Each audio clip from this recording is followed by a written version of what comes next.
Kameranı soxmayı deyirəm özünü ilə. Tofiq, bir şey var. Hansı qərarları qəbul edərdin ki, futbolumuz inkişaf eləsin? Genetikamıza uyğun deyil bu komanda oyunu. Quşların səsi adamı valeh edir. Verdi o qarıda aldım. Bir-iki dənə yedim, bir-iki dənə də balıqlar yesin də, nə olar? Gölün qırağı, gözəl bir yer varsa, orada mütləq mərmərləşdirilməmiş göllərdən biri də Xanbulandır. Qızıl balığı gəlirsən, tilov var. Evdə pişməyib, qonşudan gəlməyib. Hardan biləsən balıq tutmaq nədir? Yoldan balıq alıb getməmişik, hə? Qardaşım, bax, bu iş belə görülür. Birinci dəfə üçün pis olur.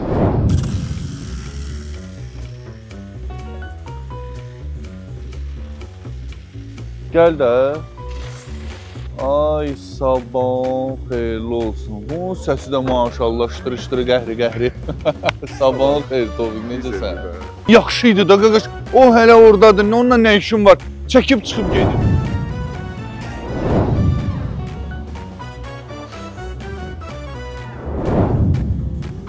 Ay, sabahın xeyir olsun. Sabahın xeyirli olsun, Tofiq. Sağ ol. Sən necəsən? Maşallah maşının da səsi ştırı-ştırı, qəhri-qəhri eləyir ha. Dizeldir də, atam. Normaldır.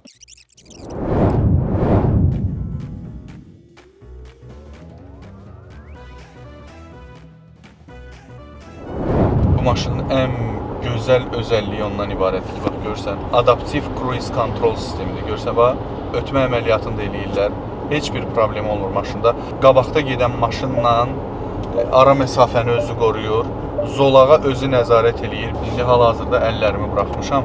İndi görsən, bax, burada xəbərdarlıq eləyir ki, sürücü zəhmət olmasa sükanı tut.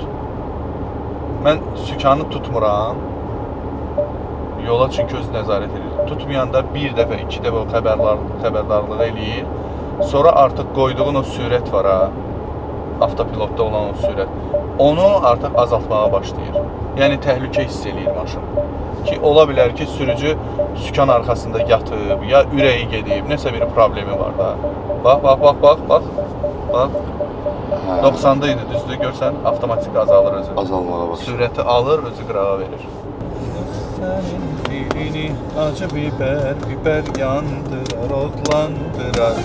Bu sənin dilini acı biber yandırar, odlandırar. Elçi, futbola baxırsan, yoxsa yox? Futbolu, tabii ki, sən bilirsiniz, mən uşaqlıqda futbola çox qəşəng marağım vardı. Yəni oynayırdım, normaldə də oynayırdım. Sonra çox qəşəng həvəsim vardı. Amma Haiti'dən sonra.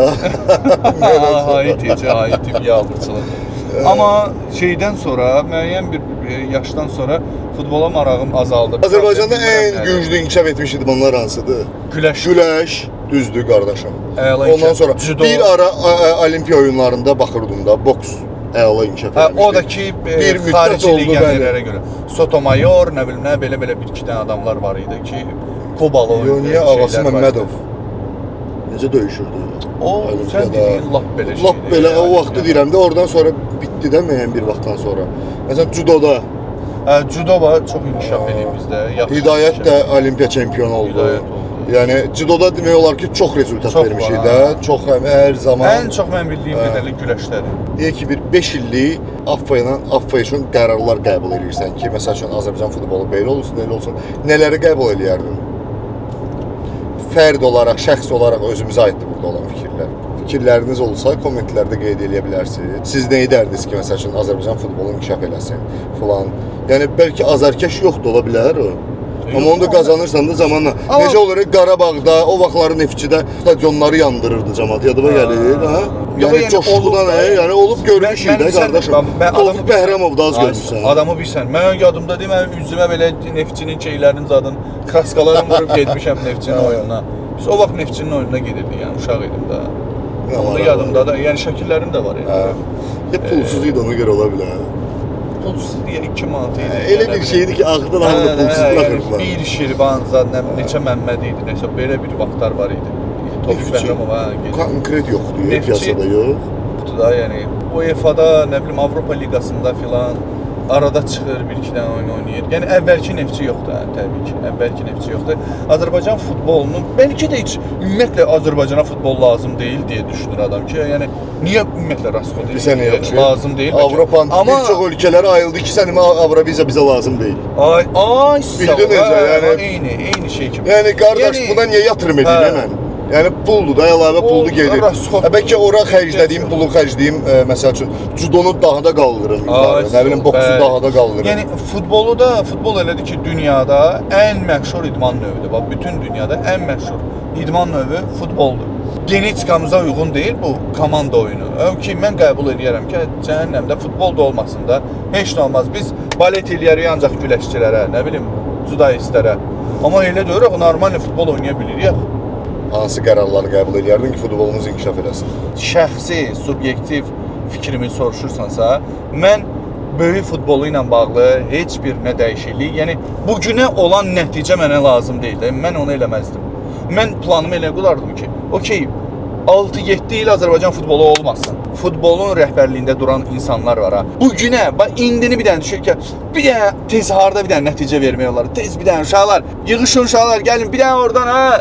Neftçalada, nə bilim, o şeyin, Braziliyanın Neftçalasında zətdə kim var? Roberto, bir dənə gəl, 3 günlük bizə yazdılar ora Azərbaycan vətəndaşı. Gəldi, oynadı, o da ki, 5 gündən sonra o da oturur Qəlyanazada, yoxa çıxır. Yəni ya öyrəşdiririk bunlara özümüz kimi. Yəni mənim başım çıxmır da. Legioner Almeida var idi, Almeida deyirəm mən ona. Braziliyalı futbolçudur. Gəldi Qarabağda oynadı. Gördülər ki, bu elə yaman oturub, bu şey dili zad da öyrənir, yavaş-yavaş öyrəşir də bura. Keçirdilər, elədilər nəsə Azərbaycan vətəndaşı falan, nə inədilər, soğuşub gəldi millidə də oynayırdı. Əvvəl normal oynayırdı, sonra Almeydiyanın nəsə oldu, qardaş, o da düzəməlli oynamırdı. Başa düşsə, yəni Braziliyalı, küçələrdə, həyətdə futbol oynayan uşaqlardır, onlar elə böyüklər də. O belə gəldi, qardaş, bizim millidə oynaya bilməli. Bu atalar misalına oxşamır. Nə idirsən, atın yanına bağlanırsa, əmrəng olmasa, yarım-2 yoldayıq və qərara gəldik ki, Lənkəranda Xanbulana gedək. Balıq tutmanı cəhd eləyəcəyik. Balıq tutanlarımızı götürmüşük və bizə lazımdır. Güngülvari bazarlıq eləyib, bəlkə bu günlərdənsə tutdu, bilmək olmaz. Ona görə də Almarket sərfəli qiymətləri ilə bizə dəstək olacaq. Çox qəşəngdir, 2 manatdır o. Nə var, içində görünüşdən qabaq. Bütün o ərzaqları, ayın oyunları. Ayın oyunları bunun içinə gelir.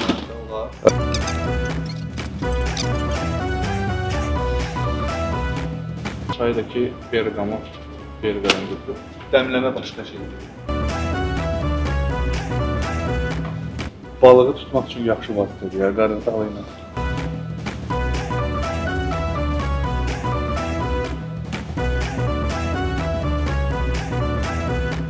Ərzaqları aldıq, yollanırıq hara? Xanbulana.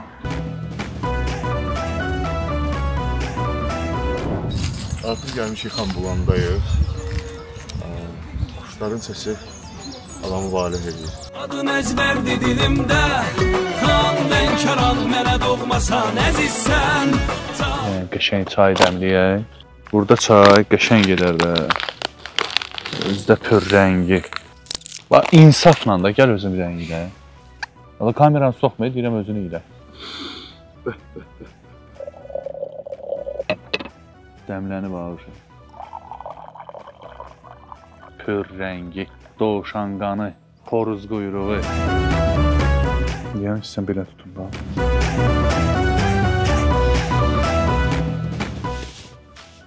Gördün?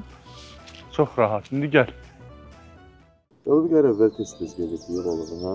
Bilmirəm, valla. Çoxdan da, amma biləm ki, çoxdan da balığa. Bizim kimi vaxtı yoxdur, ikisindən durub da, yox. Verdi o qarıda aldım. 1-2 dənə yedim, 1-2 dənə də balıqlar yesin də, nə olar? Bir dənə gözəl quşların tutmağı var. Mən beyni tutmayacaqdır da. Mən gəlmişik, gözəl bir yerdə Xanbulan. Göy-göl bəyənmirəm, niyə görə? O qədər belə məri-məri döşəyiblər sağdan sola. Yəni, bəribat günə qoyublar da. Yəni, düşürsən, yəni bilmirsən ki, yəni ağlaya baxmağa gəlmişsən, yoxsa təbiətə, yəni. Mərmərləşdirilməmiş göllərdən biri də Xanbulandır. Harda gölün qırağı, gözəl bir yer varsa, orada mütləq biznes infrastruktur qurulur. Okey, yaxşıdır. Və çox gözəl şeydir. Amma bu biznes infrastrukturu səhv yönə istifadə edirlər. Məsəl üçün, dəxlisiz musiqilər. qardaş, onsuz da şəhərdən, səs-küydən qaçıb gəlirsən də təbiətə. Təbiətdə də işlədən elə bilir ki, yox qaqa, bunlar gəliblərsə, qoy qoyum, bir dənə mahnı qoyum, istirahət eləsinlər. At görək, qızıl balığı gəlirsən, tilova, at görək, indi ilişdir bir dənə ağacazada. İlişdir ağacazada bir dənə bunu. Sən Allah ata bilirsən Tofiq, indi deyən başıma keçirtdin bunu, bala. Atışılı yiyəsən, nə çox şey yapdı, buradan bura attın da gördüm atmağı. Evdə pişməyib, qonşudan gəlməyib, hardan biləsən balıq tutmaq nədir? Gördün? Hə, Tofiq, bir şey var? Əvvəl məsəl üçün atırdım. Əvvəl haçan, yəni əvvəl dediyim vaxt haçan. Mən uzağa getmirəndə bir 7-8 ildən qabaq. Aha. Məsəl üçün paplavok var ha. Azərbaycanca necə deyirlər paplavok? Bilmirəm. Ona görə paplavok. Paplavok, görürsən ki, balığın vaxtıdır ya hələ. Yəni indi vaxtıdır əslində balığın. 1-2 saat olar ki, bir dənə adi balığın balası da yoxdur. Yəni bir kilki zat da yoxdur. Olacaq Tofiq nə olsa? 100%. Yəni görək də. Hava olub ki, yoldan balıq alıb getməmişik, hə? uğur qazanmaq üçün nə lazımdır səncə? Uğur qazanmaq üçün qəşəng bir dənə dayday lazımdır. Elə düşünmürəm. Deyirəm, sən də ironiya deyirsən, ha? Bu günləri zaman elə dəyişib ki, artıq uğur qazanmaq üçün dayday lazımdır. Niyə görə? Yox, dayday olsa pis deyil. Pis deyil. Yox, məsələ nədir? Dayday özü istəmir ki, hansısa bir zavod açır. İşi bilməyən batçı oğlu gəlib yanında işləsin. Əlbəttə ki. Bilirsən niyə? Çünki məntiqlə başdan ayağa problem yaradır da, yəni adama. Adətən belə insanlar... O var, indi də var. Var, hə. O tipdə düşünən insanlar çox azdır. Artıq azdır. İndi fərqlidir, yanaşmalar fərqlidir. İndi o tip balaca oğullar var ki, görür ki, problemi. Sən işləyib eləmir, sən nə qədər lazımdır aylı, misal üçün. Normalda minimum əmək nə qədər? 400 manatdır. Mən sənə 3 qat verirəm ona. Gəl ayda 1200 götür, amma məndən əl çək, başıma dönərəm sənə. Çıx, get. Çünki adam bunun yerində işləməyə gəlsə var, deyək ki, bunun böyük bir obyekti var, nəsə işləri var, biznesi var. Yəni, adam xeyrindən çox qat-qat ona ziyan eləyəcək. Deyirik belə, yəni söhbət tək bacaoğludan getmir, ümumiyyətlə gedir. Yəni, simvolik olaraq. Yəni, bacaoğlu bir obrazdır. Amma uğur qazanmaq, son dövrlərdə uğur qazanan insanların sayı daha çoxalır. Yəni, öz hesabına uğur qazanan insanların da. O gün olsun sən də balıqda bir uğur qazanasan, heç olmasa o boyda balaca bir şey gəlsin sənə. Normal balıq tutmuşam. Mışam, mən də mışam, amma son neçə ildə mən səni bir dəfə balıqdan görməmişəm. Bəxtlə bağlı olan bir şeylərdir. Okey, biri var ki, gələsən, məsəl üçün, suyu yemləyəsən, məsəl üçün, səhər tezləndən. Hər yerində öz qaydası var da balıq tutmaqla bağlı. Mən sənə bunu təcrübəmdən bir peşəkar kimi deyirəm. Balığı olub kimi? Yox, balıqçı kimi. Aha, balıqçı kimi deyirsən. Oranı yemləyirsən, ora yavaş-yavaş balığın sürüsü iyə gəlir. O yemdən yeyəndə sən də atırsan, qarmağa keçir. Okey, elə şey ola bilər, məsəl üçün, balıq onsuz da azdır burada. Sən atırsan o yemi ora, gəlir o yemləri yiyirsən, yemin də qalır orada, çıxır, doyurlar, çıxır gedirlər. Qardaşım, bax, bu iş belə görülür. Birinci dəfə üçün pis deyil. Artıq günəş də batır, Tofiq. Biz balıq tutamızı, balıq tuta bilmədik, amma balıq alaq. Məncə istəyərdim gedək balıq yeyək, əgər mümkünsə. Bizdə Lənkəran tərəfləri, buralarda balıq hər halda balıq ləvəngisi və yaxud da balığın qızartması, bozartması, dolması, nəyi olur olsun, balıq tutmadısa, heç olmasa gedib başqa yerdə balıq yeyək. Və əziz dostlar, sonda bizə dəstək olan şirkətlərə təşəkkürümüzü bildiririk. Hansı ki, ilk olaraq Dongfeng Azərbaycan şirkətinə təşəkkür edirik. Avtomobillə biz səyahətimizi reallaşdırırıq və çox bu dəfə Mage ilə gəldik. Çox sərfəli, ekonom maşındır, çox rahatdır. Artıq uzun müddətli maşından istifadə edirik və bu səfərimizdə də məncə çox yaxşı, gözəl yol yoldaşı oldu bizim üçün və digər təşəkkürümüz isə Al Marketlər şəbəkəsidir ki, o da bizə dəstək olur. Sərfəli qiymətlərlə alış-veriş etdik və bura gəldik. Və həmçinin Berqaya da təşəkkürümüzü bildiririk. Berqa Azərbaycan çayları arasında ən sevdiyimiz, seçdiyimiz çaydır. Bütün səfərlərimizdə də, yolda da istifadə edirik. Hardasa oturub çay içəndə də cibimizdən çıxardıq ki, bununla dəmlə. Bununla dəmlə. Berqaya təşəkkür edirik. Və ən əsası sizə təşəkkür edirik ki, izlədiniz. Növbəti verilişlərdə görüşmək ümidi ilə sağ olun, salamat qalın.